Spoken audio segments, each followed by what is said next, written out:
ನಮಸ್ಕಾರ ಎಲ್ಲರಿಗೂ. ನಿಮ್ಮ ಹಳ್ಳಿ ಮಧು ಯೂಟ್ಯೂಬ್ ಚಾನಲ್ ನೋಡ್ತಾ ಇರೋ ಎಲ್ಲ ನಮ್ಮ ಕರ್ನಾಟಕದ ಜನತೆಗೆ ಇಷ್ಟು ದಿನ ನಿಮಗೆ ನಮ್ಮ ಜಮೀನಿನಲ್ಲಿ ಏನೇನು ಮಾಡ್ತಾ ಇದ್ದೀನಿ, 1 ಎಕರೆಗೆ 1 ನಾಟಿ ಹಸು ಇಟ್ಕೊಂಡು ಏನೆಲ್ಲ ಬದಲಾವಣೆ ಮಾಡ್ಕೋಬೋದು ಅನ್ನೋದನ್ನ ನನ್ನ ವಿಡಿಯೋಗಳಲ್ಲಿ ನಿಮಗೆ ಹೇಳ್ತಾ ಹೋಗ್ತಾ ಇದೆ ಇಷ್ಟು ದಿನ. ಇನ್ನು ಮುಂದಕ್ಕೆ ಅದರಲ್ಲಿ ಯಾವ್ಯಾವ ರೀತಿ ನಾವು ಮಾಡ್ಕೊಂಡು ಹೋಗ್ಬೋದು, ಒಂದು ನಾಟಿ ಹಸು ಏನೆಲ್ಲ ಚಮತ್ಕಾರ ಮಾಡುತ್ತೆ, ಒಂದು ಫ್ಯಾಮಿಲಿ ಯಾವ ರೀತಿ ಬದುಕ್ಬೋದು, ಒಂದು ಹಸು ಇಟ್ಕೊಂಡ್ರೆ 1 ಎಕರೆ ಜಮೀನಿದ್ರೆ ಎಷ್ಟೆಲ್ಲ ಪ್ರಯೋಜನಗಳಿದೆ, ಎಷ್ಟೆಲ್ಲ ಹಣ ಉಳಿಸ್ಬೋದು, ಮತ್ತು ನಾವು ನಮ್ಮ ಹುಟ್ಟ ಊರಿನಲ್ಲೇ ಇದ್ದು ನಾವು ಯಾವ ರೀತಿ ಫ್ಯಾಮಿಲಿ ಕಟ್ಕೋಬೋದು ಅನ್ನೋದನ್ನ ನಾನು ಮುಂದಿನ ದಿನಗಳಲ್ಲಿ ನಿಮಗೆ ಎಳೆಯಾಗಿ ಹೇಳ್ತಾ ಹೋಗ್ತೀನಿ. ಸೊ ಈಗ ಇವತ್ತು ಒಂದು ಹೊಸ ಟಾಪಿಕ್ನ ನಿಮಗೆ ತಗೊಬಂದಿದ್ದೀನಿ. ಏನೂ ಇಲ್ಲ ಅದು. ಸೊ ಈಗ ನಾವು ಜೀವನ ಮಾಡ್ತಾ ಇದ್ದೀವಿ, ಒಂದು ನೈಸರ್ಗಿಕವಾದ ತೋಟನ, ಅಡಿಕೆ ತೋಟ, ಅದರೊಳಗಡೆ ಕಾಳು ಮೆಣಸು, ಕೋಕೋ ಇವೆಲ್ಲ ಪ್ಲ್ಯಾನ್ ಅದ್ರ ಪಾಡಲ್ಲಿ ನಡೀತಿದೆ. ಈ ಪ್ಲ್ಯಾನ್ ಮಾಡಬೇಕಾದ್ರೆ ವೆರಿ ಇಂಪಾರ್ಟೆಂಟು ತಾನೇ ನಾವೇ ಇರಬೇಕು. ನಾವು ಫಸ್ಟು ಆರೋಗ್ಯವಾಗಿ ಇರುವುದನ್ನು ನಾವು ಫಿಟ್ಟಾಗಿರಬೇಕು.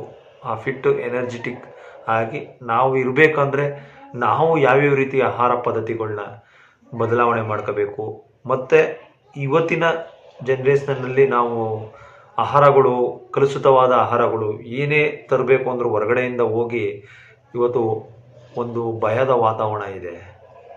ಇತ್ತೀಚೆಗೆ ನೀವು ಕೆಲವು ಮಾಧ್ಯಮಗಳಲ್ಲಿ ನೋಡ್ತಾ ಇರ್ಬೋದು, ನಮ್ಮ ವಿಜಯ್ ಟೈಮ್ಸ್ ಮೇಡಮ್ ಅವರು ರೇಡ್ ಮಾಡಿದಾಗ ಆಹಾರಗಳು ತೋರಿಸ್ತಾ ಇದ್ರೆ ಎಲ್ಲೋ ಒಂದು ಕಡೆ ಆತಂಕ ಶುರುವಾಗುತ್ತೆ. ಈ ಥರ ಕಲಬೆರಕೆಯಾದ ಆಹಾರಗಳನ್ನ ನಾವು ತಿಂತಾದೀವ ಅನ್ನಿಸ್ತಾ ಇದೆ. ಎಲ್ಲೋ ಒಂದು ಕಡೆ ನಾವು ಇವತ್ತಿನ ಮಕ್ಕಳುಗಳಿಗೆ ಏನು ಕೊಡಬೇಕು, ಏನು ಕೊಡಬಾರ್ದು ಅನ್ನೋದು ತುಂಬ ಆತಂಕದ ವಿಷಯ ಕೂಡ. ಇದೆಲ್ಲ ನಾನು ದೃಷ್ಟಿಕೋನದಲ್ಲಿ ಯೋಚನೆ ಮಾಡಿದಾಗ ಒಂದು ಬದಲಾವಣೆಯನ್ನು ನಾನು ಮಾಡಲೇಬೇಕು ಅಂತ, ನನ್ನ ಮಕ್ಕಳಿಗೋಸ್ಕರ ನಾನು ಬದಲಾವಣೆ ಮಾಡಲೇಬೇಕು ಅಂತ ಒಂದು ಕೆಲವನ್ನ ದಿನನಿತ್ಯ ಉಪಯೋಗಿಸ್ಕೊಳ್ಳುವಂಥ ಕೆಲವು ಪದಾರ್ಥಗಳನ್ನ ನಾನು ಬದಲಾವಣೆ ಮಾಡಿದ್ದೀನಿ. ಈ ಯಾವುದಪ್ಪ ಇದು ದಿನನಿತ್ಯ ಉಪಯೋಗಿಸುವಂಥ ಪದಾರ್ಥಗಳು ಯಾವುದು ಅಂತ ಫಸ್ಟ್ ನಿಮ್ಮ ತಲೆಗೆ ಈಗ ಬರುತ್ತೆ. ದಿನ ಬೆಳಿಗ್ಗೆ ಆಯ್ತಾರಂಗೆ ನೀವು ಹಲ್ಲುಜ್ಜಕ್ಕಂತ ಹೋಗ್ತೀರಾ, ಪೇಸ್ಟ್ ಮಾಡ್ತೀರಾ. ಪ್ರತಿದಿನ ಪ್ರತಿಯೊಬ್ಬರು ಪೇಸ್ಟ್ ಮಾಡ್ತೀರಾ. ಸೊ ಇದನ್ನು ಯಾವ ರೀತಿ ನಾವು ಬದಲಾವಣೆ ಮಾಡ್ಕೋಬೇಕು? ನಾವು ಬಾಲ್ಯದಲ್ಲಿ ಏನು ಮಾಡ್ತಿದ್ದೋ, ಹಲ್ಲುಜ್ಜಬೇಕಾದ್ರೆ ನಾವು ಚಿಕ್ಕದ್ರಲ್ಲಿದ್ದಾಗ ನಮ್ಮ ತಂದೆ ಏನು ತಂದು ಕೊಡ್ತಿದ್ರು ಅಂತ ನಾನು ಸರ್ಚ್ ಮಾಡೋಕ್ಕೆ ಹೊಂಟಾಗ, ಈ ವಿಷಯದಲ್ಲಿ ಸರ್ಚ್ ಮಾಡೋಕ್ಕಂತ ನಾನು ಹೊಂಟಾಗ ಎಲ್ಲೋ ಒಂದು ಕಡೆ ಒಂದು ವಿಷಯ ಜ್ಞಾಪನಕ್ಕೆ ಬಂತು. ನಾವು ಬಾಲ್ಯದಲ್ಲಿ ಹಲ್ಪುಡಿ ಯೂಸ್ ಮಾಡ್ತಿದ್ದೋ, ಯಾವುದೋ ಒಂದು ಕಂಪ್ನಿಯದು ಅಂದರೆ ನಂಜನಗೂಡು ಹಲ್ಪುಡಿ ಅಂತ ಕೇಳಿದ್ದೀರಾ ಎಲ್ಲರೂ ಸಾಮಾನ್ಯವಾಗಿ. ಇದನ್ನು ಆಲ್ಮೋಸ್ಟು ಬಾಲ್ಯ 85, 80, ಈ 70 ಒಳಗೆ ಮೇಲೆ, 70, 80, 85, ಈ 90 ಒಳಗಡೆ ಹುಟ್ಟಿರೋರೆಲ್ಲ ಸಾಮಾನ್ಯವಾಗಿ ಇದನ್ನು ನೋಡಿರ್ತೀರ. ಮತ್ತು ಅಲ್ಲೂ ಉಜ್ಜಿರ್ತೀರ. ಅಲ್ಲೂ ಉಜ್ಬೇಕಾದ್ರೆ ಒಂದು ತಿನ್ನಬೇಕು ಅನ್ನಿಸ್ತದೆ ಅದನ್ನು. ಸೊ ಇದನ್ನು ನಾನು ಸರ್ಚ್ ಮಾಡ್ತಾ ಹೋದೆ, ಎಲ್ಲೇ ಒಂದು ಕಡೆ ಇದು ಸಿಗಲೇ ಇಲ್ಲ ನನಗೆ. ಯಾವ ಅಂಗಡಿಗಳು ನೋಡಿದ್ರು, ನಮ್ಮ ತಾಲೂಕು ಬಂದು ಕ್ಯಾರನರ ತಾಲೂಕು, ಯಾವ ಅಂಗಡಿಗಳು ಕೇಳಿದ್ರು ಈ ಎಲ್ಪುಡಿನೇ ಸಿಗ್ತಾಯಿಲ್ಲ. ಯಾಕೆ ಎಲ್ಪುಡಿ ನನಗೆ ಎಲ್ಲಿ ಕಂಡು ಬಂತು ಅಂತ ನಿಮ್ಗೆ ಹೇಳ್ತಾ ಹೋದರೆ, ನಾನು ಸುಭಾಷ್ ಪಾಳೇಕರ್ ಕಾರಾಗೃಹನ ನಾವು ನಿರ್ಮಲಾ ಭೂಮಾತಾ ಟ್ರಸ್ಟಿಂದ ಆದಿಚುಂಚನಗಿರಿಲಿ ಏರ್ಪಡಿಸಿದೋ. ಅಲ್ಲಿ ಪ್ರತಿಭಾವಂತ ಸಾವಯವ ರೈತರುಗಳೆಲ್ಲ ಬಂದಿದ್ದರು ಆ ಕಾರ್ಯಕ್ರಮಕ್ಕೆ.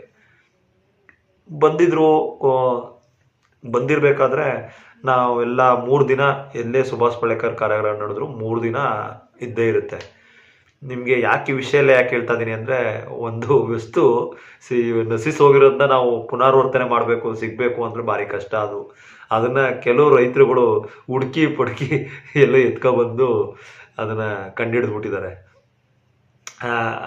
ಅಂದಾಗ ನಲ್ಲಿ ಆದಿಚುಂಚನಗಿರಿಲಿ ಇರಬೇಕಾದ್ರೆ, ರೂಮ್ನಲ್ಲಿ ಇರಬೇಕಾದ್ರೆ ಬೆಳಿಗ್ಗೆ ಹಲ್ಲುಜ್ಜಕ್ಕೆ ಅಂತ ನಾನು ಪೇಸ್ಟ್ ಮಾಡ್ಬೇಕಂತ ಹೋದಾಗ ಮಂಡ್ಯ ಭಾಗದ ಒಬ್ಬರು ದಯಾನಂದ್ ಅಂತ ಇದ್ದಾರೆ. ಅವರು ಈ ಪುಡಿ ತಗೊಂಡು ನಂಜನಗೂಡ್ದು ನನಗೆ ಬಾಲ್ಯ ಜ್ಞಾಪನ ಬಂದ್ಬಿಡ್ತು. ಅಣ್ಣ ಒಂದು ಸ್ವಲ್ಪ ಪೇಸ್ಟ್ ಇದ್ರೆ ಕೊಡೋಣ ಅಂತ ಕೇಳ್ಕೊಂಡೋದೆ. ನಾನು ಪೇಸ್ಟ್ ಮರ್ತ್ಬಿಟ್ಟಿದ್ದೆ ಅಂಗಡಿಯಲ್ಲಿ ಬಾಕ್ಲ ದೊಡ್ಡಕ್ಕೆ ಹೋಗಿ ಹೊರಗಡೆ ಥರ ಬಂದು ತಡಿ ಪಕ್ಕದಲ್ಲಿ ಇಸ್ಕೊಬರೋಣ ಅಂತ ಹೋದೆ. ಅಪ್ಪ ನನ್ನ ಹತ್ರ ಪೇಸ್ಟ್ ಇಲ್ಲ ಕಣೋ, ನಾನು ಪೇಸ್ಟ್ ಯೂಸ್ ಮಾಡಲ್ಲ, ಪುಡಿ ಅದೇ ಬೇಕಾದ್ರೆ ತಗಪ್ಪ ಅಂದರು. ನನಗೆ ಖುಷಿಯಾಗೋಯ್ತು. ಓ ಅಣ್ಣ, ಇದು ನಾವು ಚಿಕ್ಕದ್ರಲ್ಲಿ ಇರ್ಬೇಕಾರೆ ಸ್ಕೂಲು ಬಾಲ್ಯದಲ್ಲಿರ್ಬೇಕಾರೆ ನಮ್ಮ ತಂದೆ ತಗೊಬರೋರು ಒಂಥರ ತಿನ್ನೋಕ್ಕೂ ಒಂಥರ ಟೇಸ್ಟ್ ಆಗದೆ ಕಾರಣ ತಿನ್ಕೊಬಿಡೋವು ನಾವು ಪುಡಿನ. ಅಷ್ಟು ಚೆನ್ನಾಗದೆ ಕಾರಣ ಇದು ಪುಡಿ ಅಂದಾಗ ಅದನ್ನು ಈಸ್ಕೊಂಡು ನನಗೆ ಈ ಅಲ್ಲಿನಲ್ಲಿ ಬ್ಲ್ಯಾಕ್ ಕರೆಗಳೆಲ್ಲ ಇರ್ತಿತ್ತು. ಈ ಬದನೆಕಾಯಿ ತಿಂದ್ಬಿಟ್ಟು ಹಾಗೆ ಚಿಕ್ಕದ್ರಲ್ಲಿ ಹಂಗೆ ಹಿಂಗೆ ಅಂತ ನಮ್ಮ ತಾಯಿ ಹೇಳ್ತಿದ್ರು. ಏನು ಹಾಕಿದ್ರು ಹೋಯ್ತಿತ್ತಿಲ್ಲ. ಯಾವುದೋ ಬ್ರ್ಯಾಂಡೆಡ್ ಪೇಸ್ಟ್ಗಳೆಲ್ಲ ಯೂಸ್ ಮಾಡಿದ್ದೀನಿ, ತುಂಬ ಬ್ರ್ಯಾಂಡೆಡ್ ಪೇಸ್ಟ್ಗಳೆಲ್ಲ ಯೂಸ್ ಮಾಡ್ತಿದ್ದೆ, ಕರೆನೇ ಹೋಗ್ತಿರಲಿಲ್ಲ. ಈ ಪುಡಿ ಅಣ್ಣ ನನಗೆ 2 ಪ್ಯಾಕ್ ಇತ್ತು, 1 ಪ್ಯಾಕ್ ನನಗೆ ಕೊಟ್ಟರು, ಮಡಿಕಪ್ಪ ಆಯಿತು ಅಂದ್ಬಿಟ್ಟು. ಆ ಪ್ಯಾಕ್ನಲ್ಲಿ ಹಲ್ಲುಜ್ಜಕ್ಕೆ ಸ್ಟಾರ್ಟ್ ಮಾಡಿದೆ ಸರ್. ಅದ್ರ ಬೆಲೆ ಕೇವಲ 15 ರೂಪಾಯಿ ಅಷ್ಟೇ. 106 ರೂಪಾಯಿ, 200-300 ರೂಪಾಯಿ, 150 ರೂಪಾಯಿ ಪೇಸ್ಟೇ ಕರೆನೇ ತೆಗಿತಿಲ್ದು ಹೋದದ್ದು. ಆ 15 ರೂಪಾಯಿ ಪುಡಿ ನನ್ನ ಹಲ್ಲುಗಳನ್ನ ವೈಟ್ ಮಾಡಾಕ್ಬಿಡ್ತು. ಅಷ್ಟು ಪವರ್ಫುಲ್ ಪುಡಿ ಅದು. ತುಂಬ ಚೆನ್ನಾಗೂ ಇದೆ, ಆರೋಗ್ಯಕ್ಕೂ ತುಂಬ ಒಳ್ಳೆಯದು.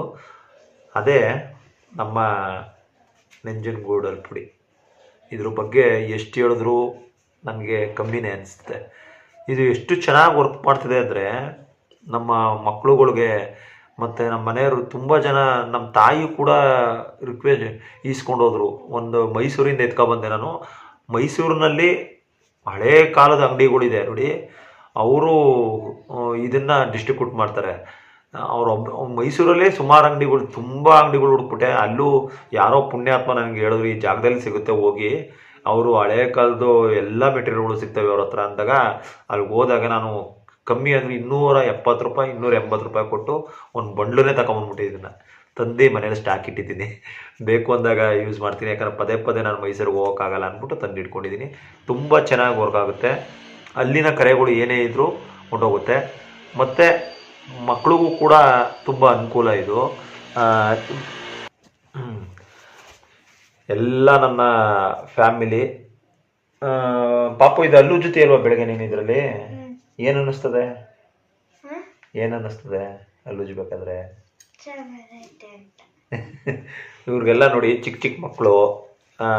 ಇವತ್ತಿನ ಪೇಸ್ಟ್ಗಳಲ್ಲಿ ಏನಿದೆ ಅಂತ ಎಲ್ಲರಿಗೂ ನಿಮ್ಗೆ ಗೊತ್ತು. ಏನೋ ಅನಿವಾರ್ಯ ಪಾಸ್ಟ್ ಯುಗಕ್ಕೆ ನೀವೆಲ್ಲ ಇವತ್ತು, ನಾವು ಕೂಡ ಹಿಂದೆ ಪೇಸ್ಟ್ಗಳೆಲ್ಲ ಯೂಸ್ ಮಾಡ್ತಿದ್ದೋ, ಬಟ್ ಅದರಲ್ಲಿ ನನಗೆ ಆದ ಅನುಭವಗಳು ತುಂಬ ಇದೆ. ಬಟ್ ಅದು ಇದೊಂದು ಪುಡಿ ಕೇವಲ 15 ರೂಪಾಯಿದು ಎಲ್ಲೂ ಕೂಡ ಸಿಗ್ತಾಯಿಲ್ಲ ಅಂದರೆ ಅಲ್ಲಿ ಅರ್ಥ ಮಾಡ್ಕೋಬೇಕು ನೀವೇ ಯಾವ ಲೆವೆಲ್ಗೆ ಇದು ಡಿಸ್ಟ್ರಿಬ್ಯೂಟರ್ ಆಗ್ತಾಯಿದೆ. ಇದು ಸಿಗ್ತಾನೆ ಇಲ್ಲ ಅಂದರೆ ಅರ್ಥ ಮಾಡ್ಕೋಬೇಕು. 15 ರೂಪಾಯಿದು ಇಷ್ಟು ಕೆಲಸ ಮಾಡ್ತದೆ ಅಂದರೆ ಎಲ್ಲರೇ ತಗೊಬರ್ತಾರೆ ಹೇಳಿ ಅದನ್ನು. ಸೊ ಅದಕ್ಕೆ ಮಲ್ಟಿನ್ಯಾಷನಲ್ ಕಂಪ್ನಿಗಳೆಲ್ಲ ಬಂದು ಅದ್ರ ಸಂಬಂಧಪಟ್ಟಿದ್ದ ಎಲ್ಲ ಉಜ್ಜಿ ಜನ ಲೇಟ್ ಆಗಿಬಿಟ್ಟಿದ್ದಾರೆ. ಇಂಥವೆಲ್ಲ ಇವತ್ತು ಮರ್ತ್ಬಿಟ್ಟಿದ್ದಾರೆ. ಮಕ್ಕಳುಗಳಿಗೆ, ಚಿಕ್ಕ ಚಿಕ್ಕ ಮಕ್ಕಳುಗಳಿಗೆ ಇಂಥವರಲ್ಲಿ ಹಲ್ಲುಜ್ಜಿಸಿ ಮಕ್ಕಳುಗಳು ಕರೆನೂ ಹಲ್ಲುಗಳಲ್ಲೂ ಚೆನ್ನಾಗಿ ಯಾವುದೇ ರೀತಿ ತೊಂದರೆ ಇಲ್ಲ. ತುಂಬ ಅದ್ಭುತವಾಗಿ ಕೆಲಸ ಮಾಡ್ತದೆ ನಮ್ಮ ನಂಜನಗೂಡು ಪುಡಿ. ಇದಾಗ್ತೆ ಇದೊಂದಾಯಿತು. ದಿನನಿತ್ಯ ನಾವು ಉಪಯೋಗಿಸ್ಕೊಳ್ಳೋಂಥ ವಸ್ತುವಿನಲ್ಲಿ ಇದು ಕೂಡ ಒಂದು. ದಿನ ಬೆಳಗ್ಗೆ ಇನ್ನು ಸೋಪು, ನಮ್ಮ ಮೈಸೂರು ಸ್ಯಾಂಡಲ್ ಸೋಪ್ ಇದೆ, ಎಲ್ಲ ಗೊತ್ತು. ಮೈಸೂರು ಸ್ಯಾಂಡಲ್ ಸೋಪ್ ಎಷ್ಟು ಹೆಸರು ಮಾಡಿದೆ. ಸೊ ಅದೊಂದು ಯೂಸ್ ಮಾಡ್ತೀವಿ ಸೋಪಿನ ವಿಷಯದಲ್ಲಿ. ಸಾಮಾನ್ಯವಾಗಿ ಸೀಗೆ ಪುಡಿ, ಸಾಂಪನ್ನು ನಿಷೇಧಿಸ ಮಾಡೋದು, ಸೀಗೆ ಪುಡಿಗಳನ್ನ ಯೂಸ್ ಮಾಡೋಕ್ಕೆ ಟ್ರೈ ಮಾಡ್ತಾಯಿದ್ದೀವಿ. ಇನ್ನು ಅಡುಗೆ ಮನೆ ವಿಷಯಕ್ಕೆ ಹೋಗೋಣ. ನೋಡೋದ್ರಲ್ಲ, ನಮ್ಮ ಫ್ಯಾಮಿಲಿ ಹೆಚ್ಚು ಕಡಿಮೆ ಎಲ್ಲರೂ ಕೂಡ ಈ ಪುಡಿನ ಯೂಸ್ ಮಾಡ್ತಾಯಿದ್ದೀವಿ. ನಾಳೆ ನಿಮಗೆ ನಮ್ಮ ಅಡುಗೆ ಮನೆಗೆ ಸಂಬಂಧಪಟ್ಟಂತೆ ಪದಾರ್ಥಗಳನ್ನ ಏನೇನು ಚೇಂಜ್ ಮಾಡಿದ್ದೀನಿ, ಮತ್ತು ಅಲ್ಲಿ ಇವತ್ತಿನ ದಿನನಿತ್ಯ ಉಪಯೋಗಿಸೋಂಥ ಎಣ್ಣೆ ಪದಾರ್ಥಗಳಾಗಿರ್ಬೋದು, ಸಕ್ಕರೆ ಆಗಿರ್ಬೋದು, ಈ ಮೈದಾ ಮತ್ತು ಇನ್ನು ಮತ್ತೊಂದು ಏನೇನಿದೆ ಅದೆಲ್ಲ ಯಾವ ರೀತಿ ನಾನು ಚೇಂಜ್ ಮಾಡ್ಕೊಂಬಂದಿದ್ದೀನಿ ಅನ್ನೋದನ್ನ ನಾಳಿನ ವೀಡಿಯೋಗಳಲ್ಲಿ ನಿಮಗೆ ಕಂಪ್ಲೀಟ್ ಮಾಹಿತಿ ಕೊಡ್ತೀನಿ. ಒಂದೇ ಸಲ ಕೊಡ್ಬೋದು, ಬಟ್ ಅದು ಚೆನ್ನಾಗಿರಲ್ಲ. ಅದ್ರ ಬಗ್ಗೆ ಎಕ್ಸ್ಪ್ಲೇನ್ ಮಾಡ್ತಾ ನೀಟಾಗಿ ನಾವು ನಿಮಗೆ ಹೇಳ್ತಾ ಹೋಗ್ಬೇಕು. ಒಂದೊಂದೇ ವಿಡಿಯೋನ ನಾನು ನಿಮಗೆ ಅದ್ರ ಬಗ್ಗೆ ಸಮರ್ಪಕವಾಗಿ ನಿಮಗೆ ಅರ್ಥ ಆಗೋ ರೀತಿಲಿ ಹೇಳ್ತಾ ಹೋಗ್ತೀನಿ. ಏಕೆಂದರೆ ನಮ್ಮ ಭೂಮಿಗೆ ಯಾವ ರೀತಿ ನಾವು ನೈಸರ್ಗಿಕ ಕೃಷಿಗೆ ಅಳವಡಿಸ್ಕೊಂಡಾಗ ಏನೇನೆಲ್ಲ ಬದಲಾವಣೆ ಮಾಡ್ಕೋಬೇಕೋ, ಹಾಗೆ ನಮ್ಮ ಬದುಕಿನಲ್ಲಿ ನಮ್ಮ ಮಕ್ಕಳಿಗೋಸ್ಕರ ನಾವು ಕೂಡ, ಅಂದರೆ ನಾವು ಆಲ್ರೆಡಿ ಸ್ವಲ್ಪ ಕಲುಷಿತ ಆಹಾರಗಳನ್ನ ತಿಂದ್ಕೊಂಡು ಬೆಳೆದ್ಬಿಟ್ಟು, ಅಂದರೆ ಹಿಂದೆ ಸ್ವಲ್ಪ ಪರವಾಗಿಲ್ಲ, ಬಟ್ ಇತ್ತೀಚೆಗೆ ನಾವು ಕೂಡ ಹೊರಗಡೆ ಗಿಟ್ರಿಗಳಿಗೆ ಹೋದಾಗ ಸ್ವಲ್ಪ ಎಣ್ಣೆ ಪದಾರ್ಥ ಅದು ಸ್ನ್ಯಾಕ್ಸ್ ಅದು ಇದು ತಿಂದು ನಮ್ಮ ಬಾಡಿಗಳನ್ನ ಕಲುಷಿತ ಮಾಡ್ಕೊಂಡಿದ್ದೋ ಒಂದು ಟೈಮ್ನಲ್ಲಿ. ಬಟ್ ಇತ್ತೀಚಿನ ದಿನಗಳಲ್ಲಿ ಮಕ್ಕಳಿಗೋಸ್ಕರ ನಾವು ಕೆಲವು ಬದಲಾವಣೆಗಳನ್ನ ಮಾಡಲೇಬೇಕಾಗಿದೆ, ಅನಿವಾರ್ಯ. ಅದು ತಂದೆಯಾಗಿ ನಾವು ಜವಾಬ್ದಾರಿತವಾದ ಒಂದು ಸ್ಥಾನದಲ್ಲಿದ್ದಾಗ ನಾವು ಮಾಡಲೇಬೇಕು ಅದನ್ನು. ಯಾಕಂದರೆ ಮುಂದಿನ ಜನ್ರೇಷನ್ ಅವರೇ ದೇಶ ಕಟ್ಟಬೇಕಾಗಿರೋರು. ಕರ್ನಾಟಕ ನಮ್ಮ ಭೂಮಿ ಎಲ್ಲ ಉಳಿಸ್ಬೇಕಾಗಿರೋದೇ ಅವರು, ನಮ್ಮ ದೇಶ ಉಳಿಸ್ಬೇಕಾಗಿರೋದೇ ಅವರು. ಅವ್ರಿಗೋಸ್ಕರ ನಾವು ಕೆಲವು ಬದಲಾವಣೆಗಳ ತಂದೆ ತಾಯಿಯರು ಇಂಟ್ರೊಡ್ಯೂಸ್ ಮಾಡಿಸ್ತಾ ಬರಲೇಬೇಕು, ಕಡ್ಡಾಯ ಅದು. ಸೊ ಈ ನಿಟ್ಟಿನಲ್ಲಿ ನಾನು ವರ್ಕ್ ಮಾಡ್ತಾಯಿದ್ದೀನಿ. ನನ್ನ ಜೊತೆ ನೀವಿರ್ತೀರ ಅಂತ ಅಂದ್ಕೊಂಡಿದ್ದೀನಿ. ದಯವಿಟ್ಟು ಎಲ್ಲರೂ ಸಾಥ್ ಕೊಡಿ. ನಿಮ್ಮ ಹಳ್ಳಿ ಮಧು ಯೂಟ್ಯೂಬ್ ಚಾನಲ್ನ ಸಬ್ಸ್ಕ್ರೈಬ್ ಮಾಡಿ, ಹೆಚ್ಚು ಜನಕ್ಕೆ ಈ ವಿಡಿಯೋನ ಶೇರ್ ಮಾಡಿ. ನಮ್ಮ ನಂಜನಗೂಡು ಪರಂಪರೆಯಾದ ದೇವಸ್ಥಾನ ನಂಜುಂಡೇಶ್ವರ ಇರುವಂಥ ಕ್ಷೇತ್ರ, ಅಲ್ಲಿ ತಯಾರಾಗುವಂಥ ಈ ನಂಜನಗೂಡು ಪುಡಿ ಇಡೀ ನಮ್ಮ ಹಿಂದೆ ಒಂದು ಕಾಲದಲ್ಲಿ ಇದು ಪ್ರತಿ ಹಳ್ಳಿಗಳಲ್ಲೂ ಸಿಗ್ತಿತ್ತು. ಇತ್ತೀಚಿನ ದಿನಗಳಲ್ಲಿ ನಶಿಸಿ ಹೋಗುವ ಒಂದು ಪ್ರಾಂತ್ಯದಲ್ಲಿ ಅದು ಪಾಪ ಕಂಡು ಬರ್ತಾ ಇಲ್ಲ, ಯಾವ ಅಂಗಡಿಗಳಲ್ಲೂ ಸಿಗ್ತಾ ಇಲ್ಲ, ಡಿಸ್ಟ್ರಿಬ್ಯೂಟ್ರು ಸರಿಯಾಗಿ ಆಗ್ತಾಯಿಲ್ಲ. ಯಾಕೆಂದರೆ ಅದು ಕಾರಣಾಂತರಗಳು ನಿಮ್ಗೆ ಗೊತ್ತು, ಅದು ಯಾಕೆ ಆಗ್ತಾಯಿಲ್ಲ ಅಂತ. ಸೊ ಇಂಥದ್ದನ್ನ ನಾವು ಶೇರ್ ಮಾಡ್ತಾ ಹೋಗೋಣ. ಹೆಚ್ಚು ಜನ ಇದನ್ನು ಯೂಸ್ ಮಾಡಲಿ. ಅವರ ಮಕ್ಕಳ ಆರೋಗ್ಯಗಳು, ಅವರ ಆರೋಗ್ಯಗಳೆಲ್ಲ ಚೆನ್ನಾಗಿರಲಿ ಅಂತ ಹೇಳ್ತಾ ನಾನು 2 ಮಾತು ಮುಗಿಸ್ತೀನಿ. ಜೈ ಗೋಮಾತೆ, ಜೈ ನಿರ್ಮಲ ಮಾತಾ. ಮರಿಬೇಡಿ, ದಯವಿಟ್ಟು ಎಲ್ಲರೂ ಸಬ್ಸ್ಕ್ರೈಬ್ ಮಾಡಿ ಅಂತ ಹೇಳ್ತಾ ನಾನು 2 ಮಾತು ಮುಗಿಸ್ತೀನಿ. ಧನ್ಯವಾದಗಳು.